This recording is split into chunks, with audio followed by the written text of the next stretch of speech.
সুমা আমি আসছি আপনাদের সামনে সাম কমন এক্সপ্রেশন নতুন কিছু ওয়ার্ড নিয়ে। আমরা প্রতিনিয়ত কিছু না কিছু ইংলিশ শিখে থাকি, কিন্তু কিভাবে কখন ইউজ করব তা বুঝে উঠতে পারি না। চলুন আজকে আমরা শিখব কিভাবে ইংলিশ কথা ইউজ করব বাংলা কথার মাঝে। First of all my word nothing special. Nothing special means তেমন বা বিশেষ কিছু নয়। আমরা কখন এই কথাটা ইউজ করব, চলুন।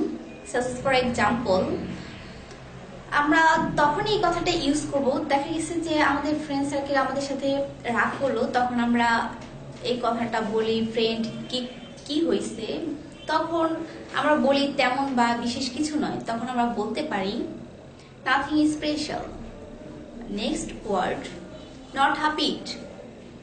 নট হ্যাপিড মিন্স যখন জব সেক্টরে একটা কলিগ আরেকটা কলিগকে বলে যে আপনার কাজ কতটুকু কমপ্লিট হয়েছে, তখন উনি বলে থাকে একটুও না।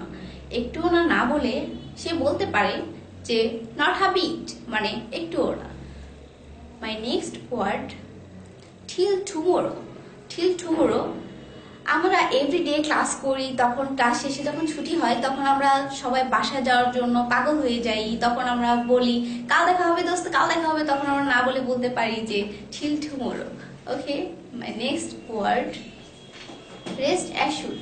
রেস্ট অ্যাশুড মিন্স আমরা প্রতিনিয়ত কারো না কারো কাছে বলি যে আমার উপর ভরসা করতে পারেন, তখন আমরা এটা না বলে আমরা বলতে পারি যে রেস্ট অ্যাশুড। আমরা তখনই বলবো যখন কারো কাজের ক্ষমতা সম্পর্কে আমরা জানতে চাই, তখন আমরা বলে থাকি যে আমার উপর ভরসা করতে পারেন। আবার এরকমও হতে পারে যে কার কাছে আপনি কিছু চাইছেন, তো উনি আনইজি ফিল করছে যে সে দিতে পারবে কিনা, ভালোভাবে আমার জিনিসটা ফেরত দিতে পারবে কিনা, তখন আপনি বলতে পারেন যে আমার উপর ভরসা করতে পারেন।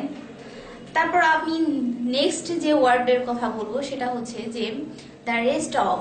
দ্য রেস্ট অফ মিন্স বাকিটুকু। আমরা কখন এই কথাটা বলবো, যখন আমরা ক্লাসে আমরা অনেক ফাঁকি ঝুঁকি মারি, যখন আমাদের টিচার আমাদেরকে বলে যে হোমওয়ার্ক দেখানোর জন্য, তখন আমরা পুরো হোমওয়ার্ক কমপ্লিট না করে অর্ধেক হোমওয়ার্ক দেখাই, তখন টিচার বলে যে বাকিটুকু। তো বাকিটুকু ইংলিশ আমরা আজকে জানলাম যে the rest of. Okay guys, আজ এই পর্যন্তই। আপনারা ভালো থাকবেন, সুস্থ থাকবেন, আর আমার নেক্সট ভিডিও দেখার জন্য ওয়েট করুন। আল্লাহ হাফেজ।